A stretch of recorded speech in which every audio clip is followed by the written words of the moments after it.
Et ce matin, nous allons poursuivre notre étude sur l'exposé sur la série qu'on a commencé pratiquement déjà il y a 3-4 semaines, qu'on a entamé cette nouvelle série Miséricorde et Évangile.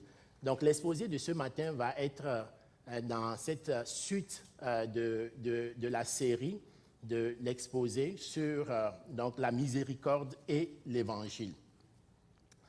Et si il y a une image qui va apparaître, et quand vous voyez cette image, à quoi pensez-vous? Que ressentez-vous quand vous conduisez et on est à l'été et vous voyez cette image? Que ressentez-vous? Est-ce que vous vous dites en vous-même, « Ah, je suis vraiment ravi, je vais prendre un détour. » Mais certainement, plutôt que d'être ravi, vous serez inquiet. Inquiet parce que vous ne savez pas où ce détour va vous mener. Même parfois, vous allez être frustré. Frustré parce que ce détour risque de chambouler tout votre agenda de la journée. Je me souviens un jour, mon épouse Clotilde m'a raconté sa panique quand elle devrait prendre sur la 20 la sortie de Sorel et elle s'est retrouvée sur une route qui menait à Saint-Basile-le-Grand. Même si dans le nord de la ville, il y avait le nom de son mari, elle ne savait pas où cette route menait. Elle ne connaissait pas Saint-Basile-le-Grand.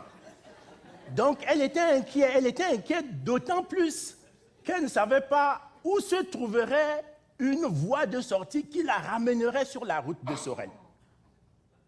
Donc, voyez-vous, frères et sœurs, on peut être des fois confronté à certains de ces détours. Mais imaginez, que se passe-t-il si vous conduisez et subitement, vous voyez deux panneaux. Un qui dit, vous pouvez prendre votre chemin habituel, et l'autre qui dit, détour à venir. Probablement que, au vu de votre réaction tout à l'heure, tout le monde prendra son chemin habituel. Parce que le détour, comme on vient de le voir, on ne sait pas où il va nous mener. On ne sait pas combien de temps il va nous prendre. Et mieux encore, si je vous dis que ce détour va probablement vous prendre plus de temps, va entraîner une frustration personnelle ou même vous coûter quelque chose. Bien-aimés, il arrive parfois qu'il y ait des détours que nous soyons obligés de prendre dans la vie sans que nous puissions faire vraiment un choix. Il peut arriver qu'il y ait un problème de santé, quelqu'un traverse un problème de santé, c'est un détour que Dieu permet sur son chemin. Il peut arriver que vous ayez un problème professionnel, vous perdez votre emploi, il peut arriver que vous ayez un problème dans votre famille, avec votre conjoint, votre conjointe, et que vous n'avez vraiment pas le choix de passer au travers. Mais il y a aussi des fois où nous avons le choix volontairement de continuer à marcher sur le chemin que nous poursuivons, où nous avons le choix de faire un détour volontairement. Nous avons le choix de faire un détour volontairement et que ce détour probablement peut changer la vie de quelqu'un, peut aider quelqu'un sur ce chemin-là. Alors, est-ce que nous sommes de ceux qui allons continuer à prendre notre chemin habituel? Parce que c'est un chemin sécuritaire, un chemin que nous connaissons. Nous pouvons conduire les yeux fermés ou nous allons accepter de faire un détour. Ce matin, nous allons parler d'une personne. Une personne dans la parole de Dieu, dans les évangiles, la personne cette histoire, nous la connaissons très bien parce qu'on a fini par lui donner un nom, ce personnage, le bon Samaritain. Prions. Seigneur, notre Dieu, ce matin, nous voulons d'abord penser à nos deux pasteurs, Yannick et Luc, qui sont à Sorel. Nous prions afin que tu les accompagnes, Seigneur, dans tout ce que tu es en train de préparer pour cette Église. Seigneur, tu es le Dieu qui bâtit ton Église et nous prions que tu permettes à ce que cette Église, par ta grâce, puisse de nouveau être un lieu qui permette, Seigneur, à ce que ton évangile brille, Seigneur, dans cette région. Sois béni, Seigneur, de tout ce que tu prépares pour cette Église dans les semaines, dans les mois, dans les années à venir, pour la gloire de ton nom. Seigneur, ce matin, pendant que nous ouvrons ta parole, nous voulons nous laisser conduire par ton esprit. Éternel, non pas à nous, mais à ton nom donne gloire. Seigneur, viens appliquer ta parole à nos cœurs. Viens parler à nos cœurs ce matin. Seigneur, que mes frères et sœurs ici rassemblés ne puissent pas entendre un homme leur parler, mais qu'ils puissent entendre le Saint-Esprit de Dieu leur parler de cœur à cœur, d'esprit à esprit. Seigneur, efface-moi de devant ton peuple et Seigneur, viens parler à ton peuple. Sois béni notre Dieu de ce que tu nous aimes. Tu nous aimes et que tu veux, Seigneur, nous amener à marcher chaque jour davantage à ta ressemblance. C'est en Jésus-Christ que nous prions. Amen. Écoutons la lecture. Le passage biblique de ce matin est tiré de Luc 10 au verset 25 à 37 dans la Nouvelle Édition de Genève. Luc 10, versets 25 à 37, Nouvelle Édition de Genève.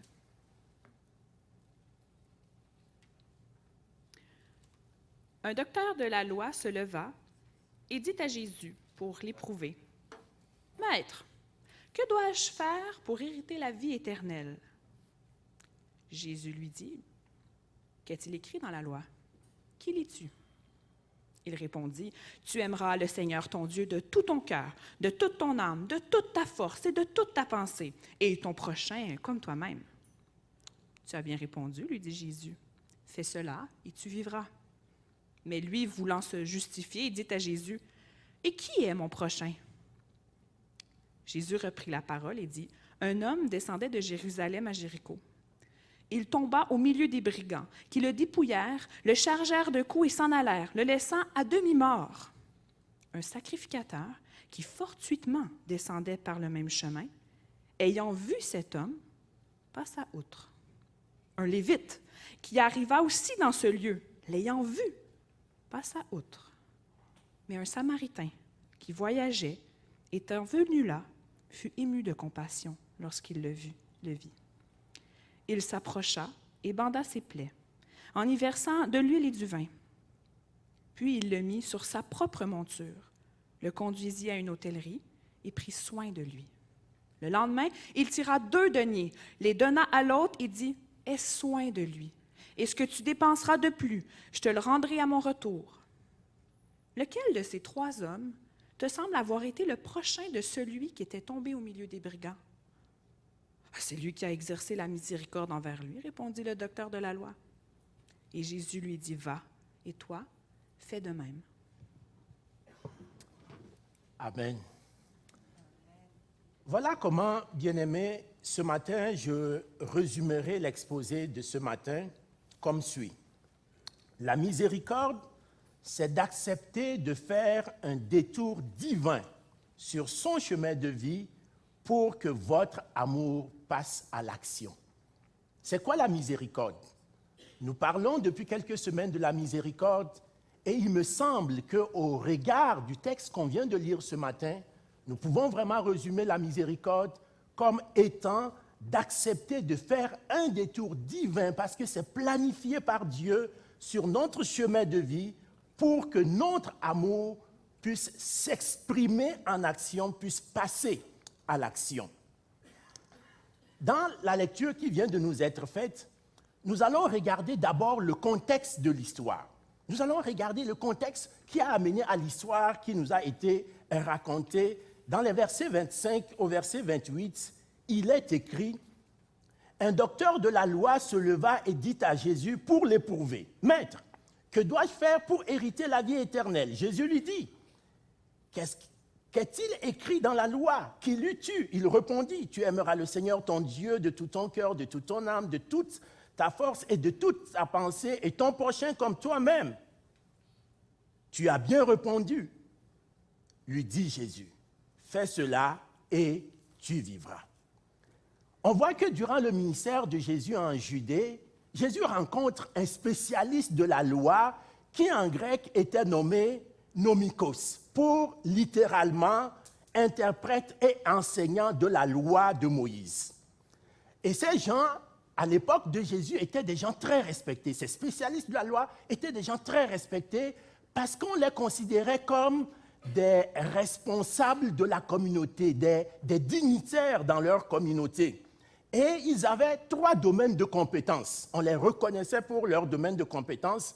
D'abord, ils avaient comme compétence d'expliquer les exigences des 5 premiers livres de la Bible, donc le Pentateuque, les livres de Moïse, d'expliquer donc les exigences à monsieur, madame, tout le monde. La deuxième compétence qu'on leur reconnaissait, c'est qu'ils devaient garder la mémoire des anciens leaders du peuple, en particulier les prophètes. Et en dernier, ils avaient la responsabilité de former d'autres personnes dans la connaissance de la loi de Moïse. Dans cette rencontre entre Jésus et le spécialiste de la loi, nous pouvons voir clairement, dès le début du texte, qu'il y avait un motif qui était caché derrière la question que le spécialiste pose à Jésus. La Bible nous dit que cette question avait été posée pour tester Jésus. Donc, c'était le motif. L'expert appelle Jésus maître. Et pourtant, il lui pose une question. Il cherche à tester ce maître-là. Ce maître qui était un maître très populaire en son temps, mais qui n'était pas un maître officiel. C'était pas un maître. Jésus n'avait pas un diplôme de théologie officiel de l'époque pour être classé parmi les spécialistes de la loi. Donc, ce spécialiste de la loi voulait tester ce maître-là, qui était très populaire, mais qui n'était pas très officiel. Donc, il voulait le tester et prouver éventuellement à toute la foule que ce maître-là n'était pas capable de répondre à une question théologiquement difficile. Donc, c'était ça l'esprit. Mais très rapidement, Jésus retourne la question aux spécialistes de la loi. Verset 26, Jésus lui dit, « Qu'est-ce qui est écrit dans la loi? Qui lis-tu? » En d'autres termes, Jésus dit un peu aux spécialistes de la loi, « C'est toi le spécialiste. Alors tu dois connaître la réponse, certainement. C'est toi le spécialiste, tu es un spécialiste, tu as un diplôme de théologie, donc tu es un spécialiste de la loi, tu dois connaître la réponse. » Ah, ça ne pouvait pas mieux tomber. Le spécialiste était aux anges. Il pouvait enfin prouver qu'il connaissait la loi. Donc, le verset 27, il dit, il répondit, « Tu aimeras le Seigneur ton Dieu de tout ton cœur, de toute ton âme, de toute ta force, de toute ta pensée et ton prochain comme toi-même. » Cette réponse du spécialiste montre clairement sa perspicacité pour répondre, pour démontrer que oui, il maîtrisait son sujet. Mais Jésus, très rapidement, va répliquer en montrant toute son autorité sur le spécialiste de la loi. Il le fait notamment en lui disant, « Vous avez bien raison. C'est une très, très bonne réponse. Tu as un A+. Je te donne un A+. La réponse est excellente. Tu as un A+. Tu mérites de passer. Tu as un A+. » Mais Jésus n'arrête pas là sa réponse. Jésus ne s'arrête pas là. Il dit, « Fais cela et tu vivras. » Cet homme était un expert. C'est un spécialiste de la théologie. Mais il était plutôt un expert en théorie. Il n'était pas un expert en pratique. Jésus a montré, donc, de par sa réponse aux spécialistes de la loi, qu'une bonne réponse ne suffisait pas. Il fallait véritablement faire ce que sa réponse était en train d'exprimer. Et beaucoup de gens bien-aimés, quand il s'agit de parler pour parler, on est très nombreux, on est très forts. Mais quand vient le moment d'agir pour agir vraiment, là, on a quelques réserves. Et malheureusement, même dans la foi chrétienne, même parmi les chrétiens, on constate que souvent, on connaît beaucoup de choses en théorie, mais quand vient le moment de le mettre en application, il arrive que nous soyons un peu plus réticents. Continuons la lecture qu'on vient de nous faire ce matin. Continuons à regarder l'histoire. À partir du verset 29, il s'agit d'un verset clé pour comprendre toute la suite de la logique de Jésus-Christ dans l'histoire qui nous a été lue ce matin. Verset 29, « Mais lui, c'est-à-dire le spécialiste de la loi, voulant se justifier, dit à Jésus, « Qui est mon prochain ?» En fait, le spécialiste de la loi a la manière d'un bon avocat. Au lieu de regarder tout le contexte du verset que lui-même venait de réciter si brillamment, voulait prendre le temps de définir exactement un mot, le prochain. Il voulait la définition exacte du mot, le prochain.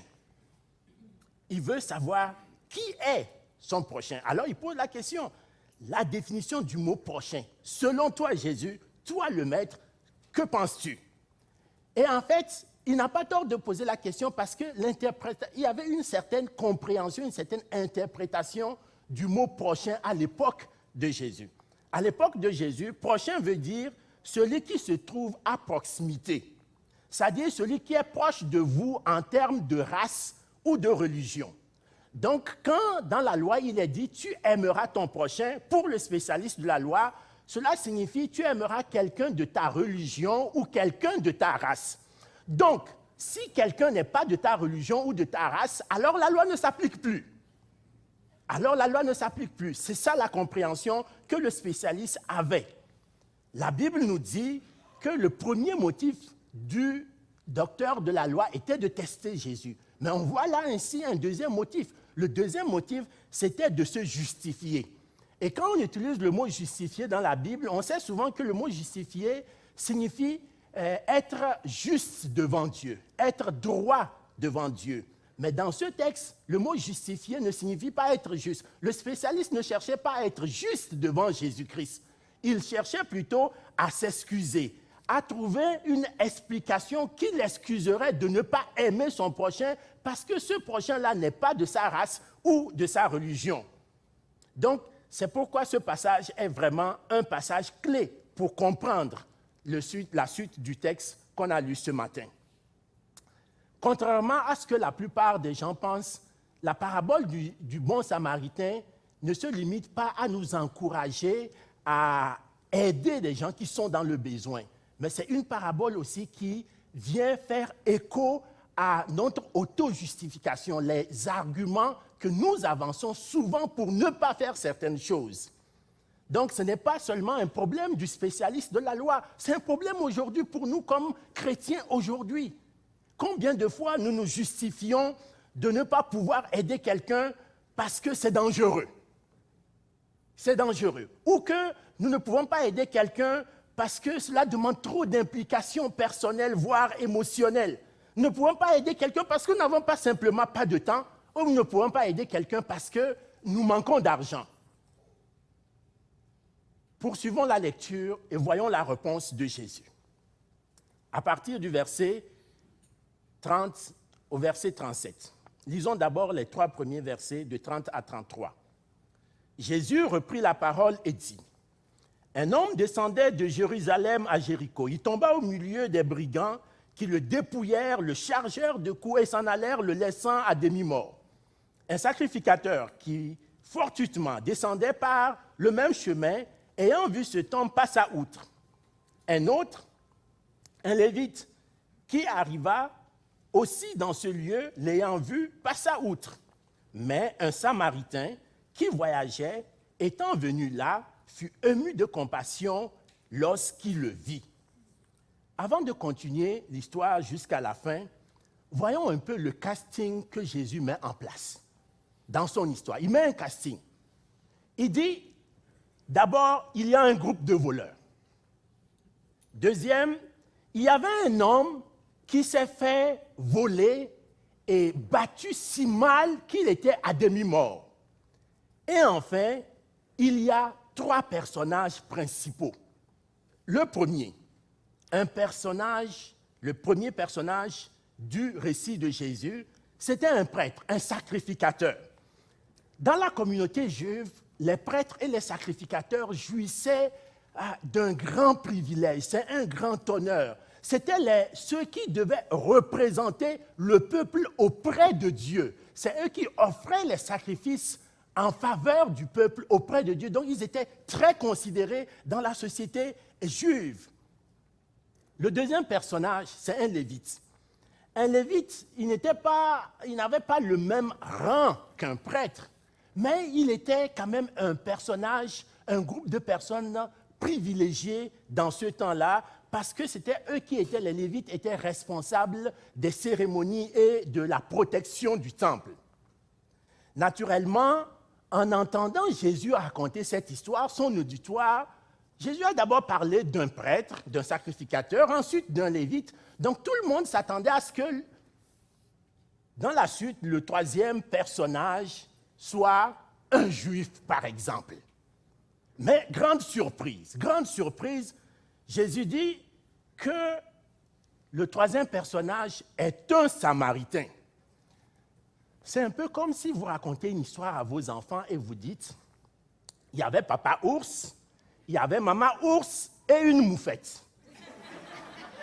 C'est un peu l'histoire que Jésus raconte à son auditoire. Parce que pour les Juifs, les Samaritains étaient pires qu'une moufette. Pour les Juifs, les Samaritains étaient pires qu'une moufette parce que quelques 700 ans auparavant, le roi d'Assyrie avait envahi Israël et avait déporté plusieurs milliers d'Israélites qu'il a installés sur un nouveau territoire avec d'autres peuples. Ces peuples, avec les Israélites, se sont unis par mariage et ont eu des enfants et ils ont formé entièrement un nouveau peuple. Et au temps de Jésus, les descendants de ce nouveau peuple étaient les Samaritains. Vous voyez l'histoire, vous pouvez voir l'histoire dans 2 Rois 17. Et vous vous rappelez, il y avait une haine littéralement. Bien que ces Samaritains ont cru à la loi de Moïse, ils n'adoraient pas à Jérusalem, mais ils adoraient sur le mont Garizim. Et donc, il y avait comme un certain conflit latent entre les deux peuples. Et ce conflit racial et religieux était parfois très violent. Vous vous rappelez de la rencontre de la femme samaritaine avec Jésus au puits, quand la femme samaritaine essayait de plaider sa cause en disant « Comment se fait-il que vous faites toutes les choses à Jérusalem? Nous, on est ici sur la montagne et on est bien correct avec ça et on croit à la loi de Moïse. » En utilisant le Samaritain comme le héros de son histoire, Jésus voulait dire quelque chose de clair à son auditoire et en particulier aux spécialistes de la loi, que peu importe ce que vous pensez que vous êtes, peu importe ce que les gens pensent que vous êtes, ce qui est le plus important, c'est ce que vous allez faire. Indépendamment de ce que vous-même vous pensez être ou de ce que les gens pensent que vous êtes, ce qui est le plus important, c'est ce que vous allez faire, c'est les actes que vous allez poser. Et aujourd'hui, beaucoup de gens peut-être se disent chrétiens, mais le sont-ils réellement?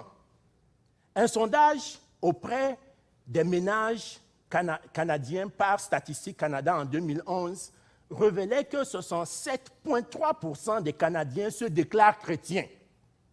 Mais honnêtement, croyez-vous que 7 personnes sur 10 au Canada sont réellement chrétiens, nés de nouveau, qui vivent et marchent suivant les principes de l'Évangile? Croyez-vous cela? Voyez-vous, donc, on peut se déclarer chrétien et pourtant, notre vie ne le révèle pas forcément. Poursuivons la lecture. Un détour divin. Versets 33 à 37. Mais un Samaritain qui voyageait, étant venu là, fut ému de compassion lorsqu'il le vit. Il s'approcha, banda ses plaies, y versa de l'huile et du vin, puis le mit sur sa propre monture, le conduisit dans une hôtellerie et prit soin de lui.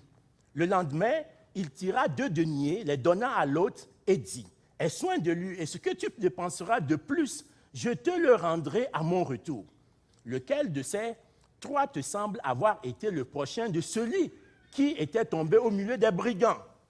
C'est celui qui a exercé la miséricorde envers lui, répondit le docteur de la loi.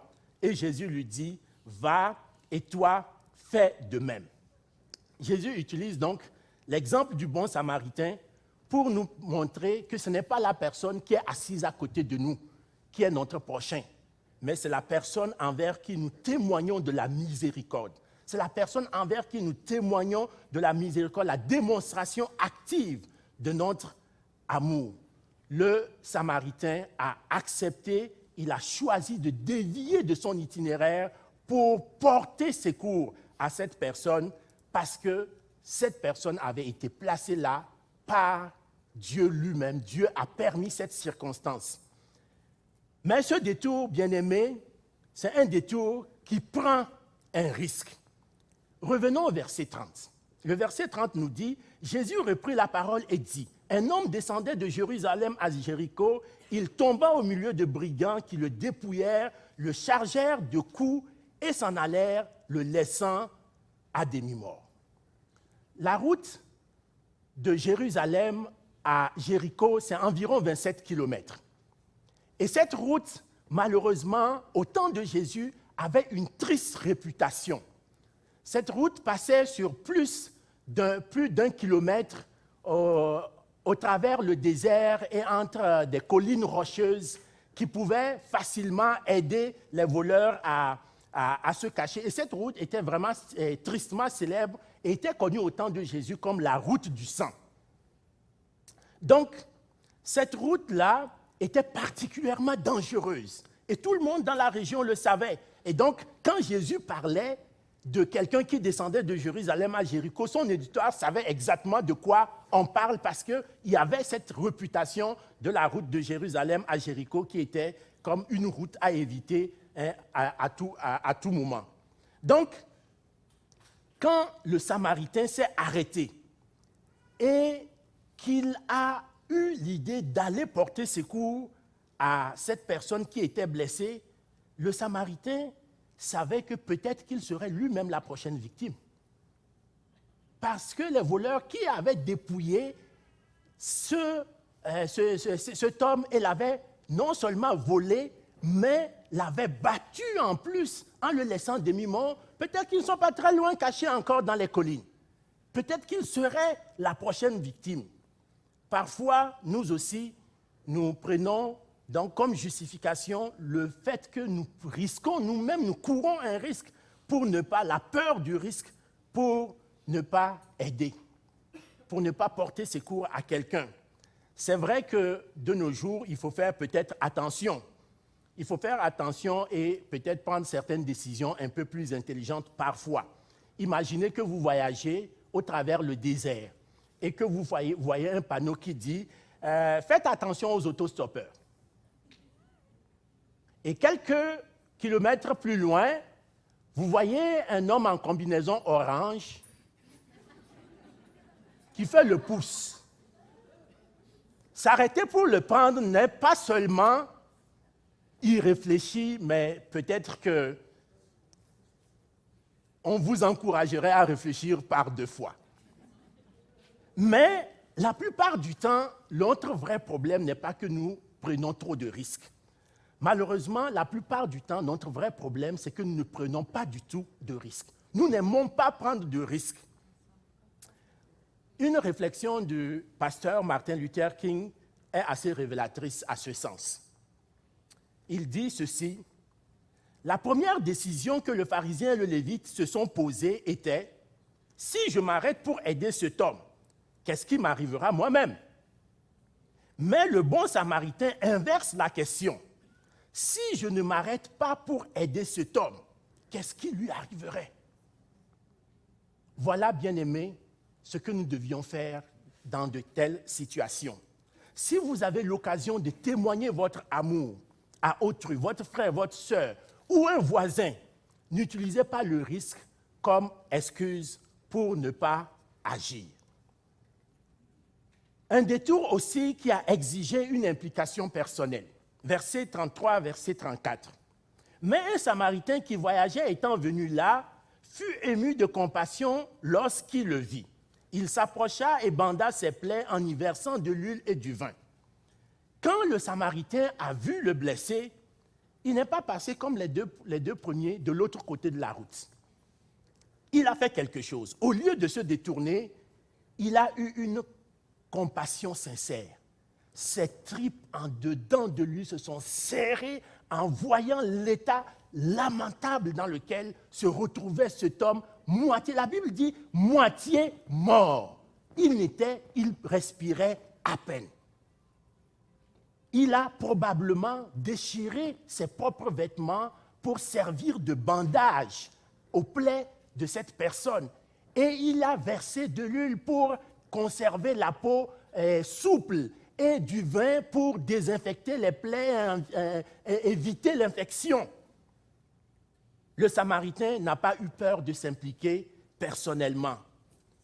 Malheureusement, ce ne fut pas le cas de cette dame chinoise dont le récit nous a été rapporté le 8 juin 2017 par TVA Nouvelles.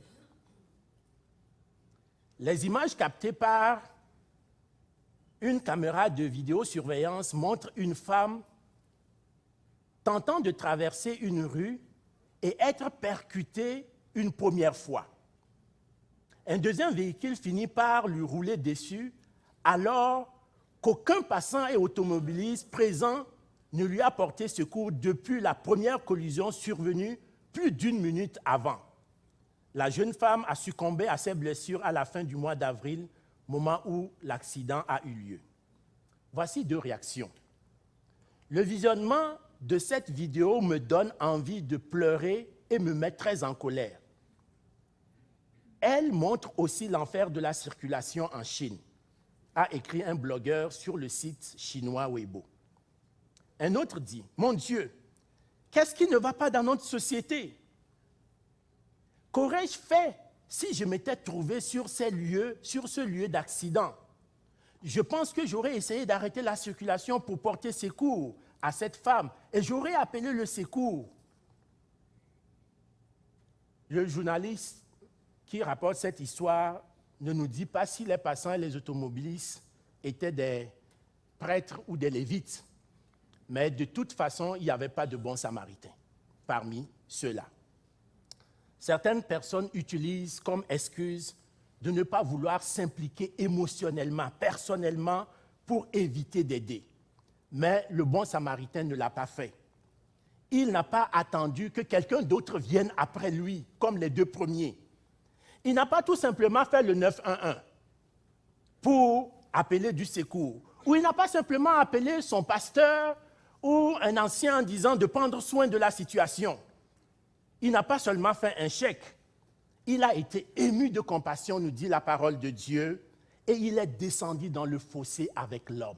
L'homme n'était plus sur la route, il était dans le bas-côté, dans le fossé. Il est descendu dans le fossé pour prendre soin de lui. Probablement, il en est sorti couvert du sang de cette personne. Il s'est impliqué personnellement. Il était couvert de saleté parce qu'il était descendu dans ce fossé.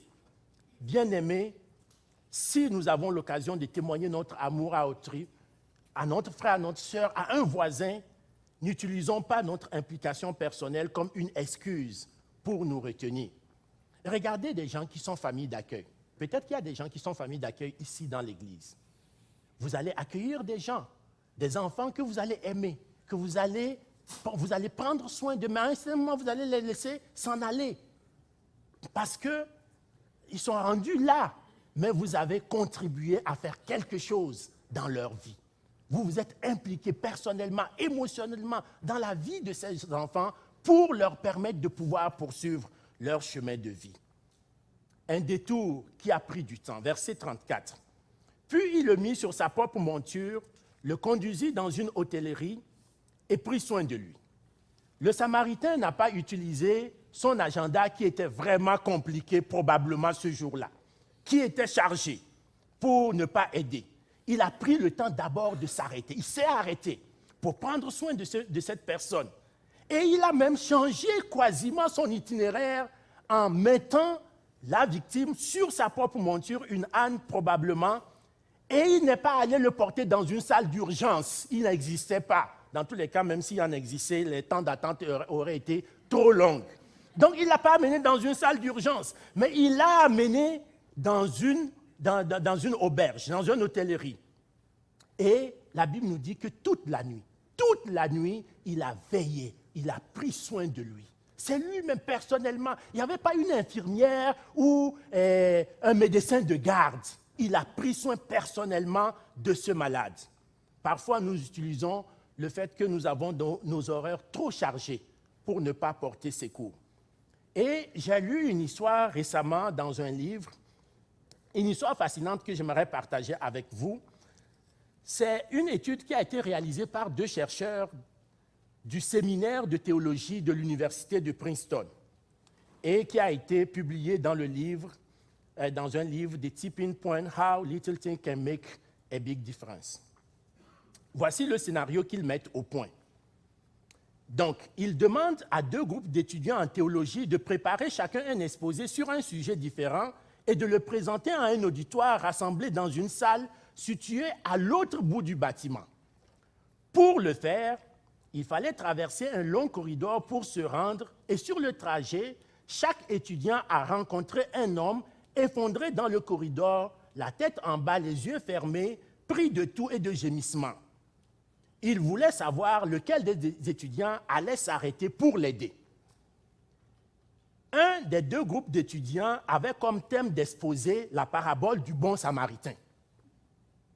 De plus, avant d'envoyer chaque étudiant, les chercheurs regardaient leur montre et disaient « Oh, tu es déjà en retard. L'auditoire t'attend probablement depuis quelques minutes. Tu feras mieux d'y aller. » Dans d'autres cas, ils disaient « Il faudrait quelques minutes avant que ton auditoire soit prêt pour la présentation, mais tu pourras aussi bien te diriger vers la salle maintenant. » Voici les résultats de leur sondage, de leur recherche. En effet, à plusieurs reprises, un séminariste en théologie qui allait donner sa présentation sur le bon samaritain enjaba littéralement la victime, se précipita sur son chemin. La seule chose qui importait vraiment était de savoir si l'étudiant était pressé. De ce groupe, seuls 10% se sont arrêtés pour aider. Les étudiants qui savaient qu'il y avait beaucoup de minutes avant la présentation, 63% se sont arrêtés pour aider. Voici ce qu'on peut retirer de cette histoire. C'est que cette étude suggère que ce n'est pas notre culpabilité ou nos connaissances, ce que nous connaissons de la parole de Dieu, ou notre culpabilité pour ne pas agir conformément à la parole de Dieu, semble moins important quand vient le moment de prendre action. Ce qui semble compter le plus, c'est les circonstances immédiates qui entourent la prise de décision. Si vous êtes pressé, même avec un bon cœur de chrétien, généralement, le fait que vous êtes pressé fait que vous oubliez vos bonnes intentions.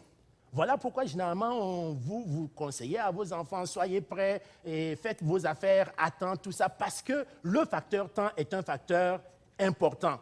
Et dans ce cas, le simple mot « oh, tu es en retard » a pour effet de rendre quelqu'un qui, d'ordinaire, était peut-être compatissant en quelqu'un qui était indifférent à la souffrance. Donc, le temps, quand vient le moment d'aider, généralement, la plus grande capacité du chrétien, c'est d'être disponible, c'est se rendre disponible.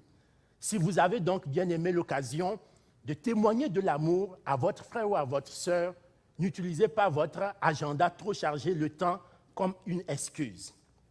Et enfin, un détour qui a pris de l'argent. Verset 35. Le lendemain, il tira 2 deniers, les donna à l'hôte et dit « Aie soin de lui, et ce que tu dépenseras de plus, je te le rendrai à mon retour. » Si vous lisez entre les lignes, il semble que le bon samaritain, c'était quelqu'un qui avait l'habitude de passer par là. C'était probablement un commerçant, donc qui voyageait régulièrement par là, et l'aubergiste pouvait lui faire confiance. Il savait de qui il s'agissait, il pouvait lui faire confiance, et non seulement il lui donne 2 deniers, l'équivalent de 2 jours de salaire, pour prendre soin de cette personne qui probablement allait rester là jusqu'à quelque temps encore avant d'être rétablie, mais il est prêt même à payer les frais supplémentaires que l'autre aurait besoin pour prendre soin de lui. Il est prêt à payer les frais supplémentaires. Et si vous avez l'habitude des hôtels, vous savez que quand vous prenez quelque chose dans le minibar, la facture peut monter très rapidement. Mais il était prêt. Il était prêt. Et l'ex-première ministre de la Grande-Bretagne, Margaret Thatcher, disait ceci sur cette histoire. On ne se souviendrait pas du bon samaritain s'il avait eu seulement de bonnes intentions. Il avait mis en plus de l'argent. Bien-aimés, si nous avons l'occasion de témoigner notre amour, d'exercer la miséricorde envers notre frère et sœur, n'utilisons pas l'argent comme excuse pour nous retenir. Et j'aimerais conclure ce matin par la fin du texte « Vivre à la ressemblance de Jésus-Christ, le vrai bon samaritain ». Regardons à nouveau l'ensemble de l'histoire qui nous est présentée. Jésus a répondu à la question « Qui est notre prochain ?» Oui, il a bien répondu à la question. Il a permis aux spécialistes de la loi et probablement à l'auditoire qui était là de voir comment est-ce qu'on pouvait définir. Il a redéfini la notion de voisin. Le verset 36 à 37 dit « Lequel de ces trois te semble avoir été le prochain de celui qui était tombé au milieu des brigands? C'est celui qui a exercé la miséricorde envers lui, répondit le docteur de la loi. Et Jésus dit « Va, et toi de même, et toi fais de même. » En d'autres termes, Jésus ne tente pas seulement de répondre à la question « Qui est mon prochain ?» mais quel genre de prochain êtes-vous? Quel genre de prochain nous voulons être en tant qu'enfants de Dieu, en tant que disciples de Jésus-Christ? Nos voisins, on fait la fête de voisins la semaine prochaine. Est-ce que nos voisins, quel genre de voisins nous voulons que nos voisins pensent que nous sommes? Quel genre de prochain nous voulons être et non quel genre de prochain nous voulons que les autres soient pour nous? Voilà comment Jésus répond à la question. Bien-aimé, le bon samaritain a renoncé certainement à des avantages pour les donner à quelqu'un. Comme de bons disciples de Jésus-Christ, des disciples fidèles de Jésus-Christ, c'est un privilège. Nous avons un privilège de renoncer parfois à des avantages en termes de temps, en termes de disponibilité, en termes d'argent, des sacrifices financiers que nous devions faire, en termes d'implication personnelle. Nous avons besoin de renoncer à certaines choses pour que d'autres personnes puissent en bénéficier. Pendant notre voyage ici sur la terre, pendant que nous servons et agissons au nom de Jésus-Christ, nous devons être ce genre de prochain que Jésus a décrit. Le temps que les musiciens reviennent, bien-aimé, quel exemple extraordinaire peut-être que celui du véritable, vrai, bon samaritain, Jésus-Christ. Jésus-Christ, lui aussi, il a fait un détour divin. Il a quitté le ciel. Honnêtement, moi, à la place de Jésus-Christ, je ne bougerai pas de là. Je ne bougerai pas du ciel. Il avait toute la gloire du ciel, mais il a accepté de quitter le ciel. Il a fait un détour divin. Il a fait un détour divin jusqu'à la terre. Il est venu pour toi et pour moi. Pourquoi est-il venu? Il est venu et ça lui a coûté quoi? Ça lui a coûté du temps, 33 ans. 33 ans qu'il aurait passé dans la gloire, il les a passés dans la misère de la terre, à cause de toi et à cause de moi. Oh, ça lui a coûté une implication personnelle. Il s'est impliqué dans la vie de toutes les personnes qui l'ont côtoyé. Oh, ça lui a coûté plus qu'une implication personnelle. Ça lui a coûté sa propre vie. Ça lui a coûté sa propre vie. Comme disciples de Jésus-Christ, accepterions-nous de faire un détour divin pour que quelqu'un autour de nous, un frère, une sœur dans la foi, un voisin, quelqu'un que nous ne connaissons pas, le Samaritain n'a pas demandé « C'est quoi ta carte d'identité? Tu viens de quel pays? Est-ce que tu es juif ou tu es samaritain ?»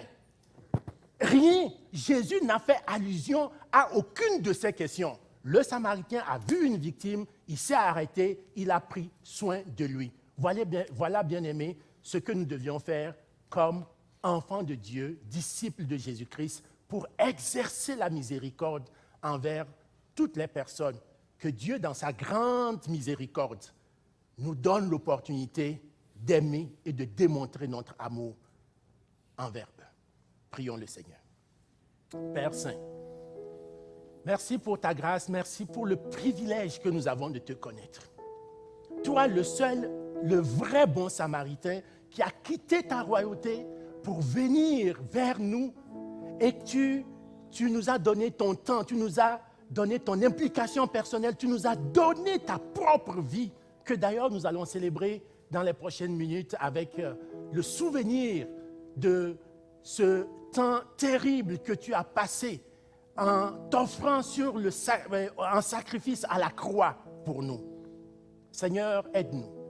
Aide-nous comme disciples à être des serviteurs qui marchons à ta ressemblance. Aide-nous à manifester la miséricorde, à accepter de faire un détour divin sur notre propre chemin de vie que tu traces devant nous afin de porter secours à quelqu'un, afin d'être en bénédiction pour quelqu'un, quel que soit ce que cela nous coûte. Peut-être que nous prendrions un risque, peut-être que nous perdions du temps, peut-être que nous allons nous impliquer personnellement, émotionnellement, peut-être que cela demandera que nous puissions ouvrir notre portefeuille. Mais quoi qu'il en soit, Seigneur, permets-nous de t'obéir. Sois béni en Jésus-Christ. Amen.